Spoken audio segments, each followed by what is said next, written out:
राजनेता भी बड़े गजब की चीज होते हैं दोस्तों।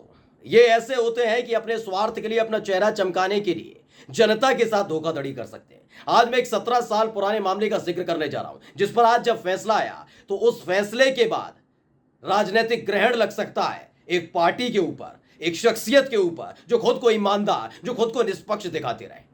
आज मैं बात कर रहा हूं पश्चिम बंगाल की, मैं बात कर रहा हूं ममता बनर्जी की, मैं बात कर रहा हूं टीएमसी की, और मैं बात कर रहा हूं रतन टाटा जी की। जी हां, एक प्रोजेक्ट जो पश्चिम बंगाल के अंदर रतन टाटा जी लगाना चाहते थे, उस प्रोजेक्ट के विरोध में ममता बनर्जी खड़ी हो गई थी, क्योंकि वो समझ गई थी कि इसी प्रोजेक्ट के माध्यम से मैं अपने आप को एक राष्ट्रीय स्तर की नेता के तौर पर स्थापित कर सकती हूं।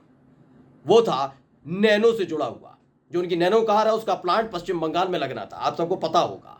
उसको देखते ही देखते उन्होंने जन आंदोलन बना दिया था। लेकिन 17 साल बाद इस पर एक बड़ा और जबरदस्त फैसला आया है, जिसके बाद अब आवाज उठने लगी है कि क्या 17 साल पहले जो ममता बनर्जी ने पश्चिम बंगाल के अंदर, सिंगूर के अंदर किया था, वो सब धोखा था, फरेब था। नमस्कार, मैं हूं प्राज्वल गौतम और आप देख रहे हैं प्रो नेशन न्यूज।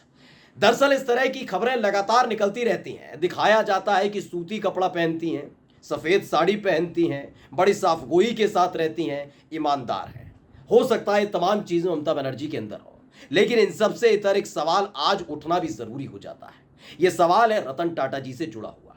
यह आज की बड़ी खबर है और बहुत बड़ी खबर है। शायद अलग अलग जगह आपको देखने को ना मिले, लेकिन यह खबर समझना बेहद जरूरी है कि राजनीतिक स्वार्थ के लिए, सिर्फ अपने को चमकाने के लिए अपनी ही जनता के साथ कैसे धोखा किया जाता है। यह बात 2006 की है दोस्तों।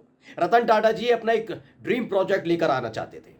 मन था कि अपने देश के लिए कुछ किया जाए, उन गरीब परिवारों के लिए कुछ किया जाए, मध्यम वर्गीय परिवारों के लिए किया जाए, जिनका सपना तो गाड़ी लेना है, लेकिन वो गाड़ी ले नहीं पाते, क्योंकि गाड़ियों का दाम 5 लाख, 10 लाख, 15 लाख, 20 लाख, 50 लाख होता है। तो उन्होंने 1 लाख रुपए की लखटकिया गाड़ी बनाई। लखटकिया के नाम से आप समझ चुके होंगे, नैनो कार बनाई थी। उस नैनो कार का जो ड्रीम प्रोजेक्ट था, उसे स्थापित करना चाहते थे पश्चिम बंगाल के अंदर। सिंगूर में जगह देख ली गई थी। 2006 का वक्त था। उस समय पश्चिम बंगाल में कम्युनिस्ट पार्टी की सरकार हुआ करती थी, और ऐसे में कम्युनिस्ट पार्टी जो हमेशा इस तरह के योजनाओं का, परियोजनाओं का विरोध करती है, अमूमन वो ऐसी चीजों से बहुत दूरी रखती है और कहती है कि सामाजिक हित के काम करने चाहिए। उन्होंने समझ लिया था कि सामाजिक हित का काम है, रतन टाटा जी से जुड़ा हुआ काम है, तो उन्होंने सिंगूर में अच्छी खासी जमीन उपलब्ध करा दी। उस वक्त ममता बनर्जी कूद पड़ी थी। उन्होंने कहा सिंगूर के अंदर जो कुछ हो रहा है वो गलत हो रहा है। जमीन अधिग्रहण की जा रही है किसानों की, गरीबों की, मजदूरों की, और उसे लील जाना चाहती है वहां की सरकार। और रतन टाटा जी पर भी कई गंभीर आरोप लगाए थे अपने आंदोलन के दौरान ममता बनर्जी ने। इस आंदोलन की वजह से क्या हुआ था कि लंबा मामला खिंचता जा रहा था, तो रतन टाटा जी को लगा कि उनकी छवि को भी आघात पहुंच रहा है, जबकि वो चाहते कुछ और है, ऐसा नहीं चाहते। लेकिन उन्होंने क्या किया, इस पूरे के पूरे प्रोजेक्ट को उठाकर गुजरात ले गए थे। लेकिन इस बीच ममता बनर्जी की छवि इतनी ज्यादा चमक गई थी कि अगले ही चुनाव में वो जीत भी गई थी, वो मुख्यमंत्री भी बन गई और लगातार तब से चुनती हुई आ रही। लेकिन आज पश्चिम बंगाल की जनता को और खासकर उन लोगों को देखना होगा, मैं केवल ममता बनर्जी का जिक्र नहीं कर रहा हूं, आपको इस सारी चीजों में देखना होगा कि कैसे राजनीतिक स्वार्थ की वजह से सिर्फ एक परियोजना को, एक योजना को ठप्प करवा दिया जाता है, और इससे कितना नुकसान होता है वहां की जनता को। आपने सिंगूर में करवाया, ठीक है, लेकिन 17 साल बाद जो फैसला सुप्रीम कोर्ट की तरफ से आया है, उसको देख लेना बहुत जरूरी है। आज तक ने इस खबर को छापा और वो पढ़कर मैं सुनाना चाहता हूं आपको। नैनो केस में टाटा की जीत हुई है। बंगाल को देना होगा 766 करोड़ हर्जाना। ममता के विरोध में बंद हुआ था प्लांट। अब इसको लेकर अदालत ने फैसला सुनाया कि 766 करोड़ का हर्जाना देना होगा। दरअसल रतन टाटा जी के बारे में हर कोई जानता है कि वो कभी लोभ, मोह, माया के लिए काम नहीं करते। याद करिएगा, जब 26/11 हमारे यहाँ हुआ था, मुंबई अटैक हुआ था, उस वक्त भी कहा जा रहा था कि पाकिस्तान से सारे रिश्ते तोड़ देंगे। लेकिन ये रतन टाटा ही थे जिन्होंने अपनी टाटा मोटर्स की एक भी गाड़ी की सप्लाई पाकिस्तान में करना बंद कर दिया था। देशभक्त इनकी कहानियां जितनी सुनेंगे उतनी सुन के आप हैरान हो जाएंगे। मेरे को बताने की भी जरूरत नहीं है रतन टाटा इस देश के लिए कितना अनमोल तोहफा है। लेकिन उसके बावजूद भी सिर्फ अपने राजनीतिक स्वार्थ के लिए इस प्लांट का विरोध किया गया था। जबकि आप देखिए, जैसे ही ये गाड़ी आई थी, बहुत लोगों ने इस गाड़ी का इस्तेमाल किया था और रतन टाटा को शुक्रिया अदा किया था। विश्व में पहली ऐसी गाड़ी थी और पहला ऐसा देश था जो लाख रुपए में अपने लोगों तक ये गाड़ी को पहुंचा रहा था। यानी 4 पहिए का आनंद आप तक पहुंचाने वाले थे। लेकिन नहीं, इनको राजनीति चमकानी थी और चमक भी गई थी। ऐसा नहीं है ममता बनर्जी की राजनीति नहीं चमकी, उनकी राजनीति चमकी, लगातार मुख्यमंत्री बनी। लेकिन अब क्या है, आपको 766 करोड़ रुपए देने होंगे। किसे? ममता बनर्जी को। ममता बनर्जी ये है, पश्चिम बंगाल की जो सरकार है ना, उसको देने होंगे। और सरकार में कौन है? ममता बनर्जी है। तो उन्हीं की अब सरकार को देना होगा। यानी जो उन्होंने पहले बोया था, अब काटने का वक्त आ चुका है। साफ तौर पर कह दिया गया है, नैनो केस में टाटा कंपनी की जीत हुई। 766 करोड़ रुपए बंगाल को देने होंगे, को देना होगा। ममता के विरोध में बंद हुआ था प्लांट। अब इसमें आगे क्या है, खबर थोड़ी सी मैं आपको बता दूं, उसके बाद पूरी कहानी अब आपको समझाता चलूंगा। देश के सबसे पुराने कारोबारी घरानों में से एक टाटा ग्रुप को पश्चिम बंगाल में बड़ी जीत हासिल हुई है। दरअसल वहां चल रहे पुराने सिंगूर जमीन विवाद में टाटा को बड़ी सफलता मिली है।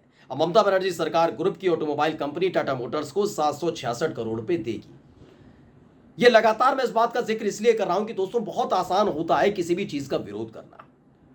17 साल लग गए। आप अंदाजा लगा सकते हैं कि 17 साल पहले अगर वो कंपनी वहां पर स्थापित हो जाती, नैनो कार के अलावा कई और गाड़ियों का भी मैन्युफैक्चरिंग वहां हो रही होती, वहां पश्चिम बंगाल की जनता को काम मिल रहा होता। कितना काम बंगाल की जनता को इस वक्त मिलता है, ये ममता बनर्जी की सरकार बता दे, कोई भी सरकार बता दे, पश्चिम बंगाल में कोई भी सरकार रही।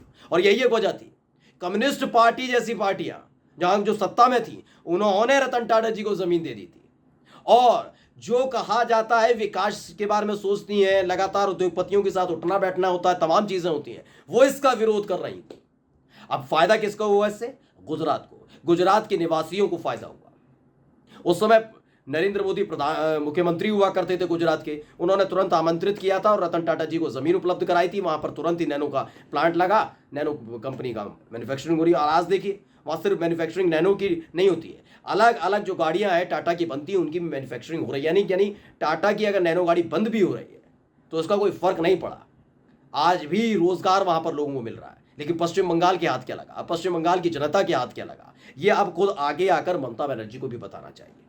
यह आज की इसलिए महत्वपूर्ण खबर है दोस्तों, क्योंकि आज इस देश का सबसे बड़ा मुद्दा अगर कुछ है तो हम लगातार जब भी सवाल उठाते हैं, रोजगार का उठाते हैं कि बेरोजगार है जनता, ये है वो है। आज भी चुनाव रोजगार पर जीते जाते हैं, लेकिन इन सबके बावजूद आप देखिए, अपने ही आपको रोजगार देने के लिए, अपने आप को सत्ता में आने के लिए, मुख्यमंत्री बनने के लिए, सत्ता और चेहरा चमकाने के लिए सिर्फ जनता के साथ धोखा नहीं किया जाता तो क्या है?